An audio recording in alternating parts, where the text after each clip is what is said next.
Cordial saludo para todos. Con el presente video deseo exponer a ustedes el tema que voy a desarrollar como anteproyecto de grado. A manera de introducción deseo darles como una indicación del por qué escogí este tema, ya que pues el título de mi proyecto es el origen y evolución de la auditoría forense en Colombia. Todo esto pues siempre se basa en qué sentido, afinidad en cuanto a la investigación, y al notar pues todos los casos de corrupción que se presentan en nuestro país, me gustaría que al culminar mi carrera de contaduría pública poder iniciar la especialización en auditoría forense. Por ello, a continuación voy a hacer una corta explicación de cuál es el tema en sí, cuáles son los objetivos y cuál es la metodología de investigación que utilicé. Iniciaremos entonces con la introducción. El tema se desarrolla en Colombia y se busca dar a conocer el inicio de la problemática que actualmente afecta considerablemente a nuestro país, como es la corrupción, y cómo esto conlleva a que se desarrolle la rama de la auditoría forense en este territorio. Para poder comprender más el tema a tratar, podemos iniciar aclarando los conceptos básicos y orígenes de los mismos, auditoría forense y su relación. En primer lugar, vamos a ver el concepto de auditoría, que es el proceso mediante el cual una empresa o profesional, en este caso llamado auditor, que es independiente, es contratado para recopilar información contable. Todo esto con el fin de que la empresa que está siendo auditada cumpla con todas las normas contables establecidas. Por ello, el auditor es una persona debidamente capacitada y con la experiencia suficiente para revisar que la información contable de la empresa corresponda tanto con lo registrado en libros como con el objeto social de la misma. Al finalizar la revisión, el auditor debe emitir un informe con los resultados determinando si la información contable es o no clara y veraz. La auditoría está obligada a revisar las cuentas manejadas por la empresa, con el fin de determinar si los recursos están siendo utilizados eficientemente, verificar que los estados financieros emitidos por la empresa son una muestra fiel de los movimientos contables de la misma. Tanto la empresa que audita como el auditor deben ser ajenos a la empresa a revisar, ya que todo el proceso debe ser impecable y neutral. La empresa debe estar dispuesta a revelar los problemas que posee para tener claridad en el proceso de investigación. Es importante auditar una empresa para descartar posibles manejos indebidos y poder guiarlos en el manejo correcto del registro de la información contable. Ya en cuanto al término forense, este nace del latín forensis, que significa público, y de forum, que significa foro o plaza pública o de mercado en las antiguas ciudades romanas, donde se trataban las asambleas públicas y los juicios. En relación con la contaduría, el término forense se encamina a aportar pruebas y evidencias de tipo penal. Por tanto, la auditoría forense es una auditoría especializada en descubrir, divulgar y atestiguar sobre fraudes y delitos en desarrollo de las funciones públicas y privadas. De acuerdo con lo anterior, la auditoría forense es una alternativa para combatir la corrupción, ya que un experto en esta disciplina tiene la capacidad de emitir ante los jueces conceptos y opiniones de valor técnico que ayudan a la justicia a actuar con mayor certeza, especialmente en la vigilancia de la gestión fiscal, porque contribuye a mejorar la economía del país y el bienestar de los países hermanos. De igual forma, es un modelo de control e investigación para detectar y combatir delitos públicos y privados ejercidos por empleados públicos y privados, miembros del gobierno y administradores al interior de las empresas. La idea de este proyecto es buscar la respuesta al interrogante en base a qué hechos se da origen a la auditoría forense en Colombia. Ese sería mi planteamiento del problema, ¿sí? Y como se acaba de mencionar, pues su contexto se desarrolla en Colombia, cuyo país se ha visto gravemente afectado por el tema de corrupción. Por eso el proyecto pretende descubrir el primer caso detectado en esta región y conocer las afectaciones que tuvo para la población en sentido económico, social y político. Para desarrollar este proyecto requiero detallar los conceptos básicos para el entendimiento del mismo. Se pretende revelar no solo la terminología a utilizar, como es el significado y origen de las palabras auditoría y forense, como ya vimos un adelanto hace un momento, sino también cómo éstas se desarrollan en el contexto administrativo y contable. Se procura determinar por qué surgen estos conceptos, cuál es el propósito y cómo es que se desarrolla en nuestro país. Por ello se indagará el primer caso de corrupción evidenciado en Colombia y que da lugar al desarrollo de esta área especializada en la recopilación e investigación exhaustiva, útil para la prevención y detección de posibles fraudes financieros en cualquier tipo de entidad. Como justificación, puedo decir que esta idea de proyecto surge a raíz del cumplimiento de uno de mis propósitos de vida, ya que al término de mi carrera profesional deseo realizar la especialización en auditoría forense, como lo mencioné en la introducción. Mi investigación se basa en un tema que se ha vuelto tan habitual en nuestro país que hemos dejado atrás ese sentimiento de lucha, porque somos conscientes que los grandes desfalcos provocados por los actos de corrupción de las empresas de economía pública y mixta nos afectan directamente a toda la población. Infortunadamente, pues nos hemos convertido en personas conformistas que, aunque a diario vemos el aumento en sentido tributario que afecta el bolsillo de todos los colombianos, no vemos los resultados del posible uso del dinero recaudado. Y pues es allí donde actúa la auditoría forense, desarrollando las investigaciones pertinentes del uso correcto de ese dinero. Generalmente este tipo de investigaciones nos lleva a descubrir el egoísmo individualista que se ha desarrollado en las personas, en donde la avaricia se lleva el primer premio, porque aunque somos un país en progreso, el dinero es la tentación que conlleva los más atroces actos de corrupción. Por ello quiero recopilar la información suficiente de los actos que dieron origen al desarrollo de esta área en nuestro país. Ahora paso a explicarles los objetivos de mi proyecto. Como objetivo general, escogí exponer el origen y la evolución que ha tenido el área de auditoría forense en Colombia. Como específicos, indagar acerca del origen de la auditoría forense, los primeros casos de corrupción evidenciados en el mundo y cómo llega a surgir esta rama en Colombia. Estudiar el primer caso de corrupción evidenciado en Colombia, revelar las afectaciones que generó este caso a la población en sentido económico, social y político, y por último, evidenciar el desarrollo que ha tenido esta área frente al incremento de casos de corrupción en Colombia.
Para no extendernos mucho debido a que pues siempre este es un tema muy extenso, voy a tratar de resumir lo que más se pueda en cuanto al marco teórico, ¿sí? Ya como vimos los conceptos de auditoría y de forense y cómo nacieron, podemos notar que la auditoría forense se encarga de resolver conflictos basándose en las pruebas recopiladas a lo largo del análisis. Es una alternativa para combatir la corrupción, ya que un experto en esta disciplina tiene la capacidad de emitir ante los jueces conceptos y opiniones de valor técnico que ayudan a la justicia a actuar con mayor certeza, especialmente en la vigilancia de la gestión fiscal, porque contribuye a mejorar la economía del país y el bienestar de los países hermanos. De igual forma, es un modelo de control e investigación para detectar y combatir delitos públicos y privados ejercidos por empleados públicos y privados, miembros del gobierno y administradores al interior de las empresas. Se piensa que el origen de la auditoría forense se remonta al año 1780 a.C., cuando se crea el Código Hammurabi, conocido como la primera ley en la antigua Mesopotamia, el cual dentro de sus 126 fragmentos da a entender que la auditoría forense busca demostrar con documentación contable un fraude o una mentira. Además menciona cálculos de ganancias y pérdidas en los negocios para los que se hubiera requerido un contador. Hay que notar que la contabilidad nace desde que existen documentos. Es por eso que el Código Hammurabi afirma en su fragmento 125: si un señor depositó alguna propiedad suya para custodia y en el lugar donde hizo el depósito por factura o bien por escalo, es decir, de la pared, y su propiedad desaparece con la propiedad del dueño de la casa, el propietario de la casa, puesto que ha sido negligente, reemplazará lo que se le había dado en custodia y lo que perdió lo restituirá al propietario de la casa. Este buscará detenidamente su propiedad perdida y le recobrará al ladrón.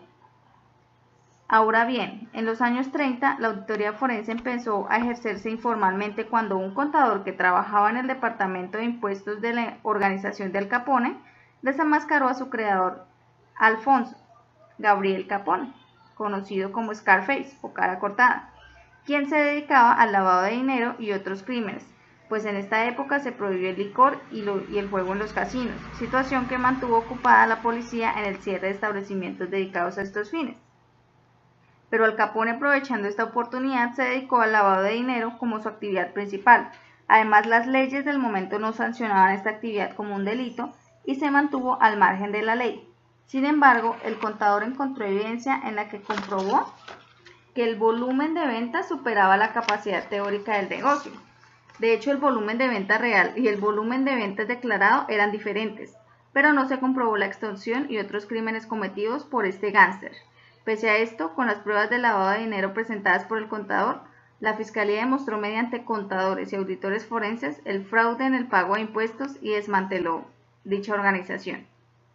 Aunque el caso de Al Capone no impulsó la auditoría forense como ciencia contable, sí ayudó mucho en Estados Unidos, ya que surgieron herramientas para suministrar pruebas a los fiscales y que fueron utilizadas en el caso Watergate de 1972, que envolvió al presidente Richard Nixon, quien era republicano, en una serie de actividades ilegales en las cuales la evidencia demostró que cometió fraude administrativo al espiar con micrófonos al Comité Nacional Demócrata e hizo revelaciones financieras engañosas.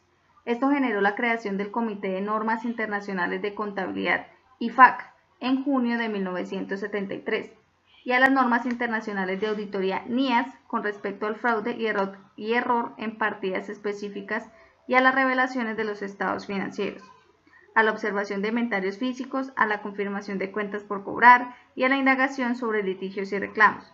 A partir de este escándalo surge la contabilidad forense con la misión de detectar y corregir fraudes en los estados financieros estrictamente en los campos económico y financiero, en peritaciones judiciales y contrataciones de contadores expertos por parte de bancos oficiales.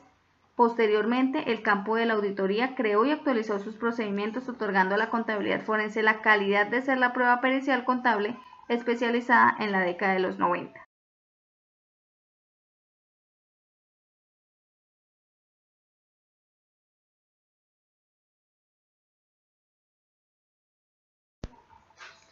Ya teniendo un pleno conocimiento de los primeros casos que se presentaron de corrupción en Colombia, Voy a proceder a mencionar 10 de los casos más mencionados de corrupción que han surgido en nuestro país.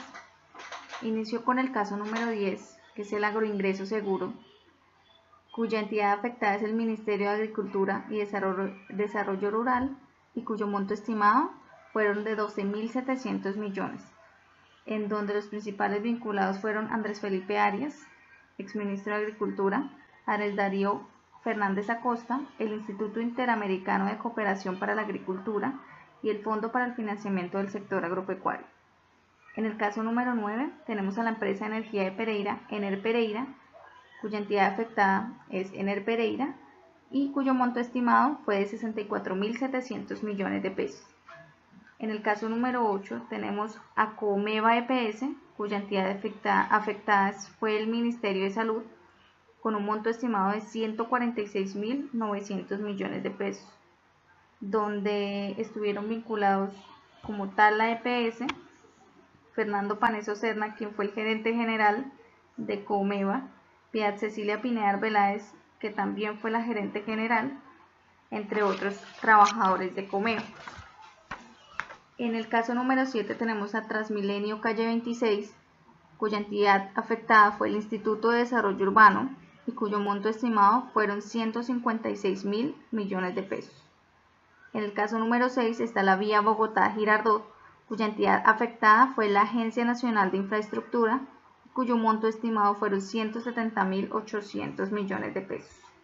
En el caso número 5 tenemos los recursos para fiscales de la salud, cuya entidad afectada fue el Ministerio de Salud y cuyo monto estimado son 224.000 millones de pesos, en donde se vieron principalmente vinculados el consorcio Fidufosiga del 2005, Comeva EPS nuevamente, Cruz Blanca EPS, Famisanar EPS, Humana Vivir EPS, Sol Salud EPS y Luisa Fernanda Bellini Pérez. En el caso número 4 tenemos la recolección de basuras en Bogotá, en donde la entidad afectada fue la Unidad Administrativa Especial de Servicios Públicos, con un monto estimado de 348.000 millones de pesos. En el caso número 3 tenemos a Caprecon, cuya entidad afectada fue el Ministerio de Salud y de Protección Social, Fosiga, Ministerio de Hacienda y Crédito Público y Caja de Previsión Social de Comunicaciones. Caprecon. Su monto estimado fueron de 559.500 millones de pesos. En el caso número 2 tenemos las IPS no habilitadas, en donde la entidad afectada fue el Ministerio de Salud y monto estimado 943.900 millones de pesos. Y en el primer lugar tenemos a Saludpub EPS, cuya entidad afectada es el Ministerio de Salud y cuyo monto estimado ha sido el más alto de todos, con 1.7 billones de pesos. Y por último tenemos el caso que se encuentra en furor actualmente en Colombia, el caso llamado Odebrecht, cuyo escándalo de corrupción en Brasil ya llegó hasta Colombia.